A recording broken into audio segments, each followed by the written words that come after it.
Bonjour à toutes et tous et bienvenue sur la chaîne Le Mandataire Efficace. Aujourd'hui, on va parler des 5 erreurs du mandataire. Allez, c'est parti!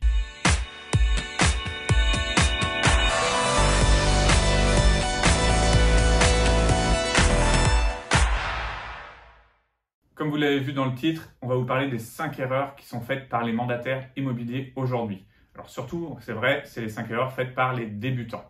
Donc on va essayer de vous résumer ça pour que vous puissiez vous rendre compte que vous avez 3 erreurs qui sont un petit peu liées à la vie de tous les jours et 2 erreurs plutôt liées à l'informatique. Donc on va commencer par la première, c'est le manque d'organisation. En effet, c'est peut-être une chose primordiale, bien s'organiser pour pouvoir être efficace dans son travail. D'ailleurs, c'est ce qu'on vous dit souvent, nous, on veut travailler simplement et efficacement. Donc pour ça, une bonne organisation, c'est vraiment le principal. Donc n'hésitez pas à partager votre journée en plusieurs créneaux horaires afin de faire toutes les tâches les plus importantes et de rien oublier. Un créneau pour la prospection, un créneau pour la pige, un créneau pour rappeler vos vendeurs et après un créneau pour vous occuper de vos acquéreurs. Et ce manque d'organisation va souvent générer un chiffre d'affaires faible. Et cette faiblesse de chiffre d'affaires va pousser le mandataire à changer de réseau pour un réseau qui paye mieux. C'est une hérésie. Pourquoi? Tout simplement parce que si vous ne faites pas de chiffre d'affaires parce que vous n'êtes pas organisé, c'est pas parce que vous allez aller dans un réseau qui vous paye mieux que vous allez gagner plus d'argent. 100% de zéro, ça équivaut à 60% de zéro. C'est pareil. Donc oui, d'ailleurs, moi, pour vous donner une petite anecdote, lorsque j'étais en agence, j'ai un commercial qui a travaillé avec moi, qui ensuite a changé d'agence, puis a rechangé d'agence, et encore, parce qu'il a fait en tout 5 agences immobilières dans la même ville, pensant qu'à chaque fois, c'est à cause de l'agence qu'il ne faisait pas de chiffres. Bon, au final, pour vous dire, il n'est plus dans l'immobilier, et bien sûr, ce n'était pas l'agence le problème, mais c'était plutôt son manque d'organisation et peut-être ses compétences qui ont fait qu'il n'est plus dans l'immobilier aujourd'hui, et non le réseau pour lequel il travaillait. D'ailleurs, c'est pas parce qu'un réseau fait de la publicité à la télé que d'un seul coup, tous les vendeurs du coin vont vous appeler. C'est vraiment lié à l'organisation. Et le changement de réseau n'a aucune utilité s'il est lié uniquement au chiffre d'affaires. Un autre point, Sébastien, c'est la démotivation. Donc oui, la démotivation, qui va des fois avec un manque d'organisation, puisque ça va avec. On se démotive, on se rend compte qu'on ne rentre pas forcément de mandat, que la pige, c'est compliqué, que la prospection, on n'a pas un retour rapide des choses. Car il faut arrêter de croire que l'immobilier, c'est un métier où tout va vite. Non, il faut du temps, il faut de la présence sur le terrain, il faut passer beaucoup de coups de téléphone pour pouvoir y arriver et on peut vite se démotiver. Et donc ça devient un gros problème puisque les gens qui se démotivent arrêtent d'aller faire de la prospection, arrêtent de faire de la pige. Du coup, ils n'ont pas de mandat, forcément pas de mandat, pas d'appel acquéreur. Et voilà, c'est comme ça qu'on met en l'air une carrière qu'on ne peut pas continuer. Donc restez motivé, continuez, insistez, il faut de la persévérance. Ceux qui persévèrent y arrivent. Moi, je peux vous dire que par expérience, mes 3-4 premières années dans l'immobilier, ce n'est pas les mêmes résultats que mes 10 dernières années. Donc oui, il a fallu bosser beaucoup, avoir des mauvais résultats, mais avec le temps, tout s'améliore et c'est comme ça que vous y arriverez. Donc restez vraiment motivés. D'ailleurs, vous le savez, c'est en tirant les conclusions de ces échecs qu'on arrive à forcément s'améliorer.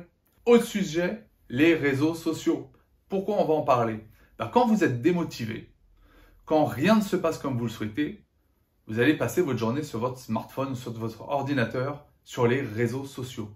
Attention, maximum 20% de vos mandats peuvent provenir des réseaux sociaux. Et des réseaux sociaux travaillés d'une certaine manière, pas n'importe comment. Il ne faut pas juste liker les petits chats ou les commerçants du coin. Ça ne servira strictement à rien. Ce n'est pas parce que vous likez le commerçant du coin qu'il va vous envoyer un client. Le vendeur ne va pas non plus aller sur Facebook en regardant votre page et en se disant « Ah, c'est le meilleur agent immobilier de la Terre, il faut déjà qu'ils vous connaissent ». Donc, évitez de passer vos journées sur les réseaux sociaux, ça ne vous apportera pas du bon. Et vous êtes en train en plus de perdre votre temps et donc à terme, vous ferez encore moins de chiffres que ce que vous faites actuellement. Exactement, les réseaux sociaux, c'est l'endroit idéal pour procrastiner.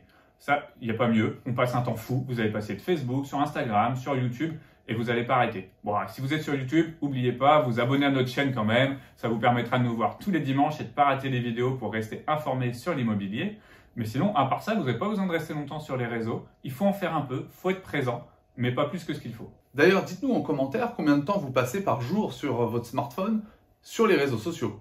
D'ailleurs, en parlant de smartphone, on peut en faire quelque chose de son smartphone. Exactement, le smartphone, c'est important. Alors, comme on vous l'a dit, pas pour rester sur vos réseaux sociaux, sinon vous n'aurez même pas de batterie pour pouvoir continuer à faire les choses importantes. Mais votre smartphone, il renferme toute votre data. C'est super important. Il faut penser à être en communication avec son client et avec ses connaissances. On oublie tout le temps ça, on pense qu'on peut le faire grâce aux réseaux sociaux, mais non, faites-le avec votre smartphone, appelez les gens, on vous parlait de piges et de prospection, appelez les piges, vous les avez eu une semaine, appelez les semaines d'après, vous avez vu des gens en prospection, rappelez-les, vraiment utilisez tous les gens que vous connaissez pour pouvoir utiliser toute cette data que vous avez, qui est la chose la plus importante. D'ailleurs, quand les gens vous vendent des formations pour le digital, c'est pour pouvoir avoir de la nouvelle data. Mais déjà, utilisez celle que vous avez. Vous connaissez plein de monde, vous avez un répertoire téléphonique. Servez-vous-en et vous verrez, vous allez améliorer vos résultats assez fortement. D'ailleurs, un truc tout bête, dans votre smartphone, vous avez des amis forcément dedans. Et vous pensez tout de suite que ces amis-là vont penser à vous dès qu'il y a un bien qui sort. Bah pas forcément. Une petite piqûre de rappel, ça fait pas de mal. Je te laisse résumer, Sébastien, ce qu'on vient de voir. Exactement, donc retenez bien les choses importantes. Donc les 5 erreurs que vous ne devez absolument pas commettre sont le manque d'organisation, le changement régulier de réseau, se démotiver, trop de réseaux sociaux et ne pas utiliser sa data. Nous espérons que cette vidéo vous aura plu. À dimanche prochain pour une nouvelle vidéo. Pour travailler efficacement et vivre sereinement. Bon dimanche à vous. Bon dimanche!